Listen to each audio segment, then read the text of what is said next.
Bonjour, guten Tag, yasu, or hello. This edition we're transmitting direct from the Eurozone, where the stage is set for civil unrest as member states compete in the EuroDiVision contest. On one side we have the Troika, united together to bail out the banks and balance their side of the ledger, deploying a plethora of new austerity measures that have brought poverty and misery to many EU areas. While on the left, we have the general populace, which has responded to austerity with a chorus of protest. To learn more, we get the latest from the EuroDiVision contest, commencing with La République hellénique de la Grèce. Greece in the streets with belief in a Molotov cocktail will defeat these elite policies. The Polis will not fail, but the Euro will, unless Berlin approves another bailout. By the way, the bill for your war crimes needs to be paid now. We stand with Greece. Ya basta. Podemos. We can be free from this EU disaster. Children are famished. People are homeless. We have to protest. Elites call it chaos. We call this democratic progress. Austerity here has been just as merciless. Job losses, crop boxes, cuts to public services, water double tax, leaking mass amounts, while the rich sip their riches in Swiss bank accounts. Hey, you owe Greece money too! In fact, all of the EU must pay a fee whenever they use the words Europe and democracy, or we're gonna sue! It's all Greek copyright, and the bill is overdue. So we've heard the passionate verbal displays of some of the victims which austerity has encircled. Now, to learn what the judges make of that, we turn to the first arbiter, Chancellor of Germany, Angela Merkel. That was just terrible. A dry batch of glandular gurgles. You lack talent, vitality, originality, purpose. Angela Merkel, angel of death, Bismarck in this queen of the Eurozone holding all the bargaining chips. What is this? Especially you Greeks. You want another bailout? First you need to tighten your belts, sell your islands, privatize the Acropolis, and sake, pay your taxes. I've had enough of this. And Spain, that was lame. You make me smirk. Podemos, we can. Yeah, you can. Get back to work. And Ireland, thanks for trying to display your talent. But the chips are down like the potato famine. Listen up, Europeans. The social contract is dead. We said austerity was temporary, but instead it's your new way of life. So just get used to it now. Cheer up. I know how to run Europe into the ground. Dankeschön, Frau Merkel. We now join this next judge on our panel to share standpoints with us. We welcome the Marxist theorist, adroit critic, Slovene philosopher and academic, Slavoj Žižek. My God, I have to clap hands at this revolutionary potential. It's sensual, erotic, like a lap dance, in a Freudian kind of way. You know Lacan? Because all it reminds me of the film Batman. That one where the hero arrives to save our rights, but he's actually a capitalist, dressed in armor like a fascist or a feudalist. You know, the Dark Knight. And look how they frame the criminals as he starts to fight. As anarchists like Joker, or as activists like Bane, and so on and so on. And so who is this Bruce Wayne?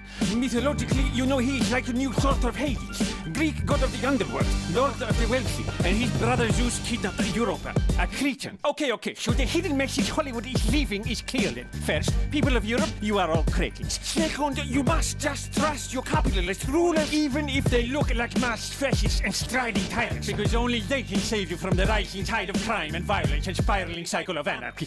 But if we look behind this stupid mask-using psychoanalysis, we see the real criminals are the governments and banks, who have declared a disgusting class war on the welfare state. But the people of Europe have seen the rank scams and imposters, and are in the streets saying, you bankmen and robbers. Chwala Žižek for that intricate Marxist syllabus. We now cross over dialectically in search of a synthesis to the last judge, a person with influence, presently in charge of the IMF, Madame Christine Lagarde. Bonjour, les esclaves, ça va?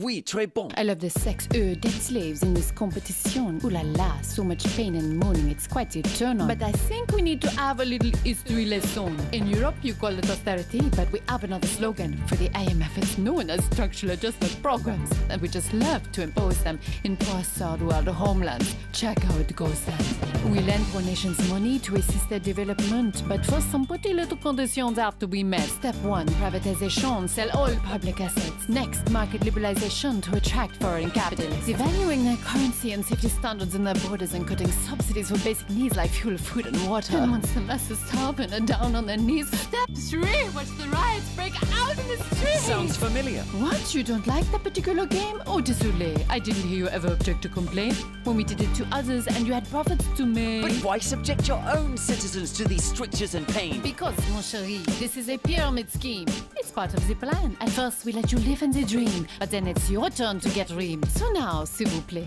bend over, relax, and enjoy this austerity. Merci.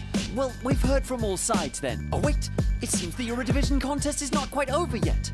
I'm been told there is a late arrival. A wildcard entry?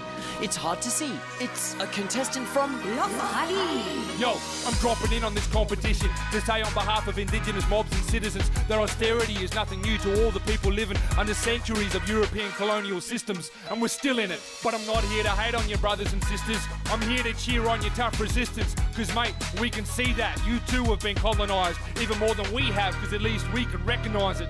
Should the people protest and elect? Yep, but don't forget, a system cannot fail those it was never meant to protect. So the solution? Forget Occupy. You've done enough of that. Decolonise Europe and do it stat. L'Australie, 12 points.